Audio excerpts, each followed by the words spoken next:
आइए सुनिए गबन भाग 35। देवेदिन ने चाय की दुकान उसी दिन से बंद कर दी थी और दिन भर उस अदालत की खाक छानता फिरता था जिसमें डकैती का मुकदमा पेश था और रमानाथ की शहादत हो रही थी। 3 दिन रमा की शहादत बराबर होती रही और तीनों दिन देवेदिन ने न कुछ खाया और न सोया। आज भी उसने घर आते ही आते कुर्ता उतार दिया और एक पंखिया लेकर झलने लगा। फागुन लग गया था और कुछ कुछ गर्मी शुरू हो गई थी, पर इतनी गर्मी ना थी कि पसीना बहे या पंखे की जरूरत हो। अक्सर लोग तो जाड़ों के कपड़े पहने हुए थे, लेकिन देवेदिन पसीने में तर था। उसका चेहरा, जिस पर निष्कपट बुढ़ापा हंसता रहता था, खिसियाया हुआ था, मानो बेगार से लौटा हो। जग्गो ने लोटे में पानी लाकर रख दिया और बोली, चिलम रख दूं? देवेदिन की आज 3 दिन से यह खातिर हो रही थी। इसके पहले बुढ़िया कभी चिलम रखने को ना पूछती थी। देवेदिन इसका मतलब समझता था। बुढ़िया को सदैव नेत्रों से देखकर बोला, नहीं रहने दो, चिलम ना पीऊंगा। तो मुंह हाथ तो धो लो, गर्द पड़ी हुई है। धो लूंगा, जल्दी क्या है। बुढ़िया आज का हाल जानने को उत्सुक थी, पर डर रही थी कहीं देवेदिन झुंझुला ना पड़े। वह उसकी थकान मिटा देना चाहती थी, जिससे देवेदिन प्रसन्न होकर आप ही आप सारा वृत्तांत कह चले। तो कुछ जलपान तो कर लो, दोपहर को भी तो कुछ नहीं खाया था। मिठाई लाऊं? लाओ, पंखी मुझे दे दो। देवेदिन ने पंखिया दे दी। बुढ़िया झलने लगी। 2-3 मिनट तक आंखें बंद करके बैठे रहने के बाद देवेदिन ने कहा, आज भैया की गवाही खत्म हो गई। बुढ़िया का हाथ रुक गया। बोली, तो कल से वे घर आ जाएंगे? देवेदिन, अभी नहीं छुट्टी मिली जाती, यही बयान दीवानी में देना पड़ेगा। और अब वे यहां आने ही क्यों लगे? कोई अच्छी जगह मिल जाएगी, घोड़े पर चढ़े चढ़े घूमेंगे। मगर है बड़ा पक्का मतलबी। 15 बेगुनाहों को फंसा दिया, 5-6 को तो फांसी हो जाएगी। औरों को 10-10, 12-12 साल की सजा मिली है। इसी का बयान से मुकदमा सबूत हो गया। कोई कितनी ही जरा करे, क्या मजाल जरा भी हिचकिचाए, अब एक भी ना बचेगा। किसने कर्म किया, किसने नहीं किया, इसका हाल देव जाने पर मारे सब जाएंगे। घर से भी तो सरकारी रुपया खाकर भागा था। हमें बड़ा धोखा हुआ। जग्गो ने मीठे तिरस्कार से देखकर कहा, अपनी नेकी वदी अपने साथ है, मतलबी तो संसार है, कौन किसके लिए मरता है। देवेदिन ने तीव्र स्वर में कहा, अपने मतलब के लिए जो दूसरों का गला काटे, उसको जहर दे देना भी पाप नहीं है। सहसा 2 प्राणी आकर खड़े हो गए। एक गोरा खूबसूरत लड़का था, जिसकी उम्र 15-16 साल से ज्यादा न थी। दूसरा अधेड़ था और सूरत से चपरासी मालूम होता था। देवेदिन ने पूछा, किसे खोजते हो? चपरासी ने कहा, तुम्हारा ही नाम देवेदिन है ना? मैं प्रजामित्र के दफ्तर से आया हूं। ये बाबू उन्हीं रमानाथ के भाई हैं जिन्हें शतरंज का इनाम मिला था। ये उन्हीं की खोज में दफ्तर गए थे। संपादक जी ने तुम्हारे पास भेज दिया। तो मैं जाऊं ना? ये कहता हुआ वह चला गया। देवेदिन ने गोपी को सिर से पांव तक देखा। आकृति रमा से मिलती थी। बोला, आओ बेटा, बैठो। कब आए घर से? गोपी ने एक खटीक की दुकान पर बैठना शान के खिलाफ समझा। खड़ा खड़ा बोला, आज ही तो आया हूं, भाभी भी साथ हैं, धर्मशाला में ठहरा हुआ हूं। देवेदिन ने खड़े होकर कहा, तो जाकर बहू को यहां लाओ ना। ऊपर तो रमा बाबू का कमरा है ही, आराम से रहो, धर्मशाला में क्यों पड़े रहोगे? नहीं, चलो मैं भी चलता हूं, यहां सब तरह का आराम है। उसने जग्गू को यह खबर सुनाई और ऊपर झाड़ू लगाने को कहकर गोपी के साथ धर्मशाला चल दिया। बुढ़िया ने तुरंत ऊपर जाकर झाड़ू लगाया, लपक कर हलवाई की दुकान से मिठाई और दही लाई, सुराही में पानी भरकर रख दिया। फिर अपना हाथ मुंह धोया, एक रंगीन साड़ी निकाली, गहने पहने और बन ठन कर बहू की राह देखने लगी। इतने में फिटन भी आ पहुंची। बुढ़िया ने जाकर जालपा को उतारा। जालपा पहले तो साग भाजी की दुकान देखकर कुछ झिझकी, पर बुढ़िया का स्नेह स्वागत देखकर उसकी झिझक दूर हो गई। उसके साथ ऊपर गई तो हर एक चीज इसी तरह अपनी जगह पाई, मानो अपना ही घर हो। जग्गू ने लोटे में पानी रखकर कहा, इसी घर में भैया रहते थे बेटी, आज 15 रोज से घर सूना पड़ा हुआ है। हाथ मुंह धोकर दही चीनी खा लो ना बेटी। भैया का हाल तो अभी तुम्हें न मालूम हुआ होगा। जालपा ने सिर हिलाकर कहा, कुछ ठीक ठीक नहीं मालूम हुआ। वह जो पत्र छपता है वहां मालूम हुआ था कि पुलिस ने गिरफ्तार कर लिया है।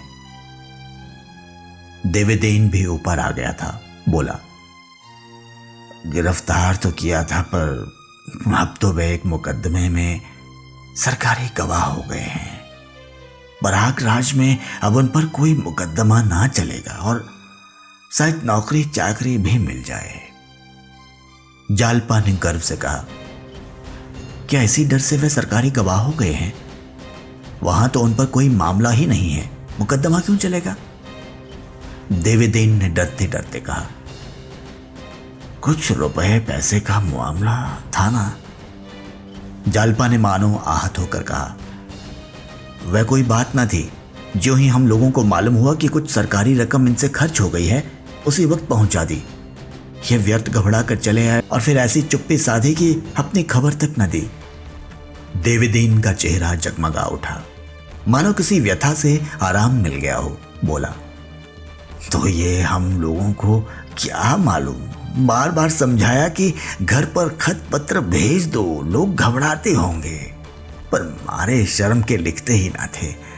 इसी धोखे में पड़े रहे कि प्रयागराज में मुकदमा चल गया होगा।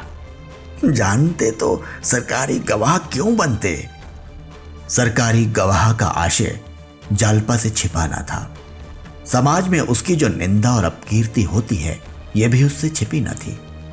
सरकारी गवाह क्यों बनाए जाते हैं, किस तरह प्रलोभन दिया जाता है, किस भांति वे पुलिस के पुतले बनकर अपने ही मित्रों का गला घोंटते हैं, ये उसे मालूम था।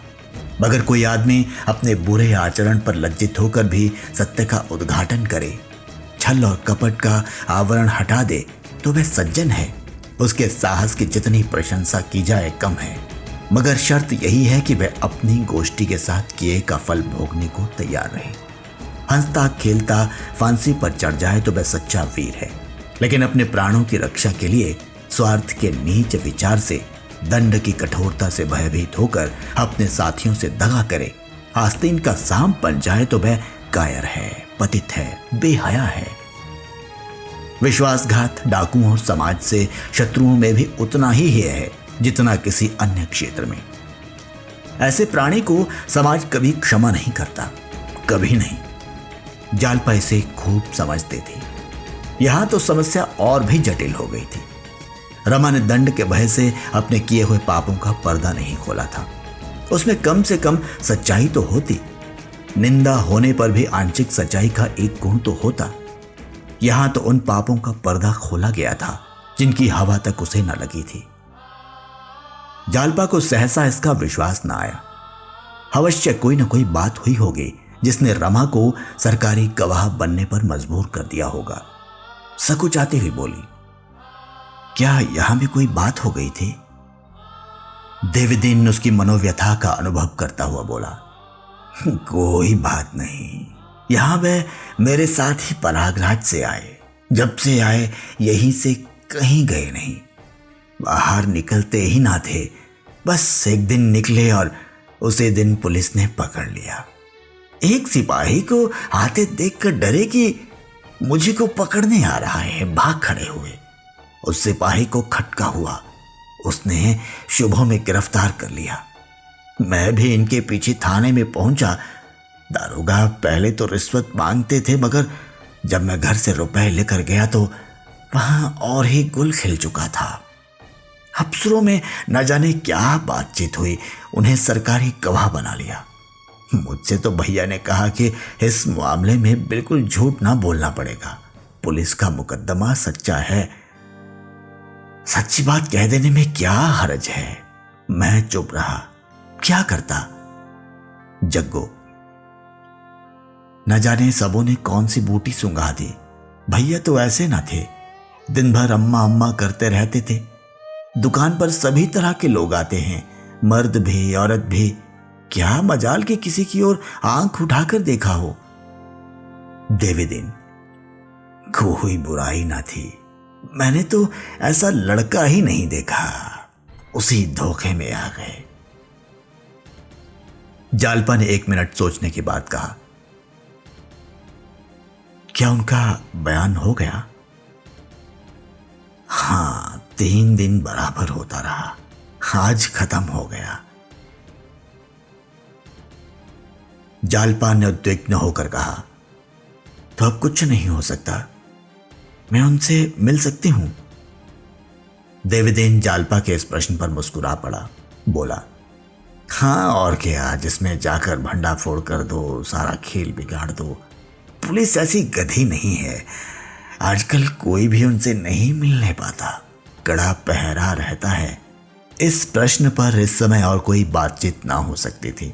इस गुत्थी को सुलझाना आसान न था। जालपा ने गोपी को बुलाया। वह छज्जे पर खड़ा सड़क का तमाशा देख रहा था। ऐसा शर्मा रहा था मानो ससुराल आया हो। धीरे धीरे आकर खड़ा हो गया। जालपा ने कहा, मुंह हाथ धोकर कुछ खा तो लो, दही तो तुम्हें बहुत अच्छा लगता है। गोपी लजाकर फिर बाहर चला गया। देवीदिन ने मुस्कुरा कर कहा, हमारे सामने न खाएंगे, हम दोनों चले जाते हैं। तुम्हें जिस चीज की जरूरत हो हमसे कह देना बहू जी, तुम्हारा ही घर है। भैया को तो हम अपना ही समझते थे, और हमारे कौन बैठा हुआ है। जग्गो ने गर्व से कहा, वह तो मेरे हाथ का बनाया खा लेते थे। जालपा ने मुस्कुरा कर कहा, अब तुम्हें भोजन ना बनाना पड़ेगा माँ जी, मैं बना दिया करूंगी। जग्गो ने आपत्ति की, हमारी बिरादरी में दूसरों के हाथ का खाना मना है बहू। अब 4 दिन के लिए बिरादरी में नक्कू क्या बनूं? जालपा, हमारी बिरादरी में भी तो दूसरों का खाना मना है। जग्गो, यहां तुम्हें कौन देखने आता है? फिर पढ़े लिखे आदमी इन बातों का विचार भी तो नहीं करते। हमारी बिरादरी तो मूर्ख लोगों की है। जालपा, ये तो अच्छा नहीं लगता कि तुम बनाओ और मैं खाऊं। जिसे बहू बनाया उसके हाथ का खाना पड़ेगा। नहीं खाना था तो बहू क्यों बनाया? देवीदीन ने जग्गो की ओर प्रशंसा सूचक नजरों से देखकर कहा, बहू ने बात पते की कह दी, इसका जवाब सोच कर देना। अभी चलो, इन लोगों को जरा आराम करने दो। दोनों नीचे चले गए तो गोपी ने आकर कहा, भैया इसी खटीक के यहां रहते थे क्या? खटीके तो मालूम होते हैं। जालपा ने फटकार कर कहा, खटीक हो या चमार हो, लेकिन हमसे और तुमसे 100 गुने अच्छे हैं। एक परदेशी आदमी को 6 महीने तक अपने घर में ठहराया, खिलाया पिलाया। हमें है इतनी हिम्मत? यहां तो कोई मेहमान आ जाता है तो वह भी भारी हो जाता है। अगर ये नीचे हैं तो हम इनसे कहीं नीचे हैं। गोपी मुंह हाथ धो चुका था। मिठाई खाता हुआ बोला, किसी को ठहरा लेने से कोई ऊंचा नहीं हो जाता। चमार कितना ही दान पुण्य करे पर रहेगा तो चमार ही। जालपा, मैं उस चमार को उस पंडित से अच्छा समझूंगी जो हमेशा दूसरों का धन खाया करता है। जलपान करके गोपी नीचे चला गया। शहर घूमने की उसकी बड़ी इच्छा थी। जालपा की इच्छा कुछ खाने की ना हुई। उसके सामने एक जटिल समस्या खड़ी थी। रमा को कैसे इस दलदल से निकाले? उस निंदा और उपहास की कल्पना ही से उसका अभिमान आहत हो उठता था। हमेशा के लिए वह सबकी आंखों से गिर जाएंगे, किसी को मुंह ना दिखा सकेंगे। फिर बेगुनाहों का खून किसकी गर्दन पर होगा? अभियुक्तों में न जाने कौन अपराधी है, कौन निरपराध है, कितने द्वेष के शिकार हैं, कितने लोभ के। सभी सजा पा जाएंगे। शायद 2-4 को फांसी भी हो जाए। किस पर यह हत्या पड़ेगी? उसने फिर सोचा, माना किसी पर हत्या ना पड़ेगी। कौन जानता है हत्या पड़ती है या नहीं, लेकिन अपने स्वार्थ के लिए। ओह, कितनी बड़ी नीचता है। उसने फिर सोचा, माना किसी पर हत्या ना पड़ेगी, कौन जानता है हत्या पड़ती है या नहीं, लेकिन अपने स्वार्थ के लिए। कितनी बड़ी नीचता है। ये कैसे इस बात पर राजी हुए? अगर म्यूनिसिपैलिटी के मुकदमा चलाने का भय भी था तो 2-4 साल की कैद के सिवा और क्या होता? उससे बचने के लिए इतनी घोर नीचता पर उतर आए। अगर अब मालूम भी हो जाए कि म्यूनिसिपैलिटी कुछ नहीं कर सकती तो अब हो ही क्या सकता है? इनकी शहादत तो हो ही गई। सहसा एक बात किसी भारी कील की तरह उसके हृदय में चुभ गई। क्यों ना ये अपना बयान बदल दे? उन्हें मालूम हो जाए कि म्यूनिसिपैलिटी उनका कुछ नहीं कर सकती तो शायद वह खुद ही अपना बयान बदल दे। यह बात उन्हें कैसे बताई जाए? किसी तरह संभव है। वह अधीर होकर नीचे उतर आई और देवीदीन को इशारे से बुलाकर बोली, क्यों दादा, उनके पास कोई खत भी नहीं पहुंचा सकता? पहरे वालों को 10-5 रुपए देने से तो शायद खत पहुंच जाए। देवीदीन ने गर्दन हिलाकर कहा, मुश्किल है। पहरे पर बड़े जंचे हुए आदमी रखे गए हैं। मैं 2 बार गया था, सबों ने फाटक के सामने खड़ा भी ना होने दिया। उस बंगले के आसपास क्या है? एक और तो दूसरा बंगला है। एक और एक कलमी आम का बाग है और सामने सड़क है। हाँ, शाम को घूमने घामने तो निकलते ही होंगे। हाँ, बाहर कुर्सी डालकर बैठते हैं। पुलिस के 2-1 अफसर भी साथ रहते हैं। अगर कोई उस बाग में छिपकर बैठे तो कैसा हो? जब उन्हें अकेले देखे खत फेंक दे, वे जरूर उठा लेंगे। देवीदीन ने चकित होकर कहा, हाँ, हो तो सकता है, लेकिन अकेले मिले तब तो। जरा और अंधेरा हुआ तो जालपा ने देवीदीन को साथ लिया और रमानाथ का बंगला देखने चली। एक पत्र लिखकर जेब में रख लिया था। बार बार देवीदीन से पूछती, आप कितनी दूर हैं? अच्छा, अभी इतनी ही दूर और? वहां हाथे में रोशनी तो होगी ही। उसके दिल में लहरें सी उठने लगी। रमा अकेले टहलते हुए मिल जाएं तो क्या पूछना।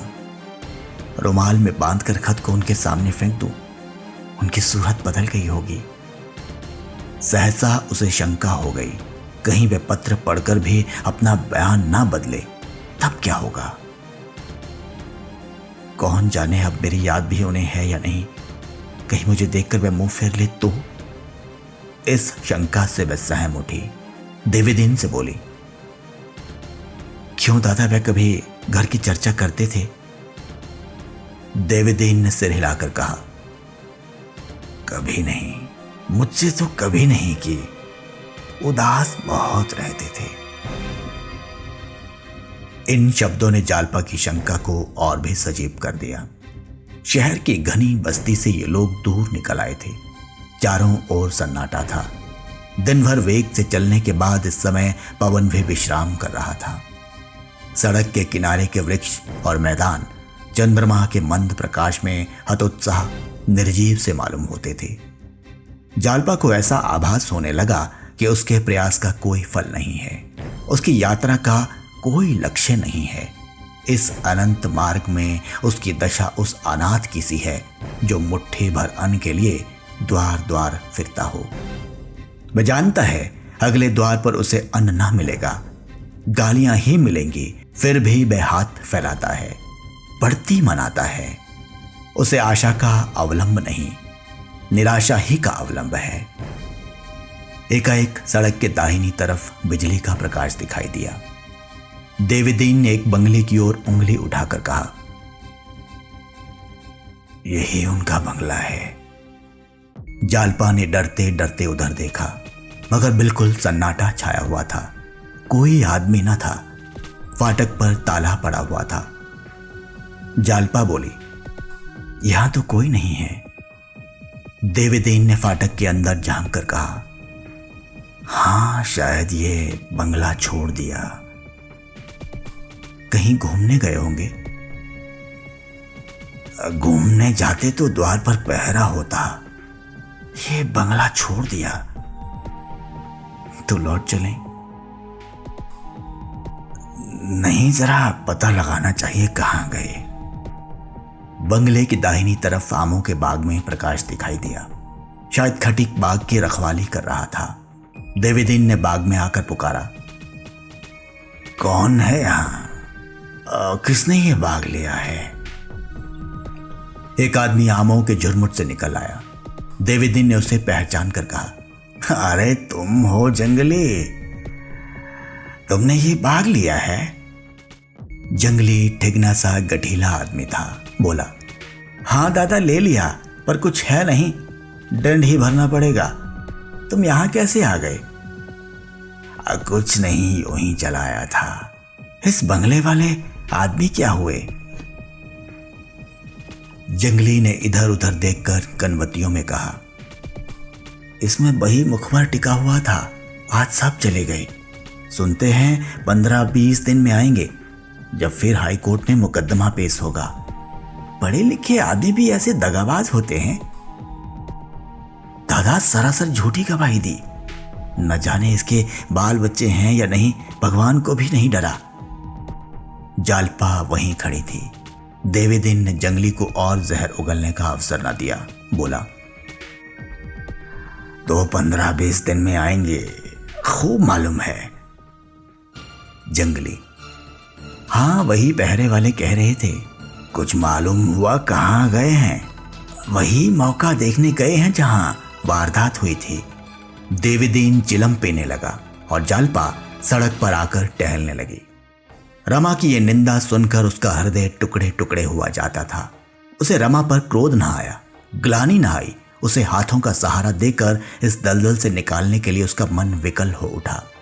रमा चाहे उसे दुत्कार ही क्यों न दे, उसे ठुकरा ही क्यों न दे, वह उसे अपयश के अंधेरे खड्ड में न गिरने देगी।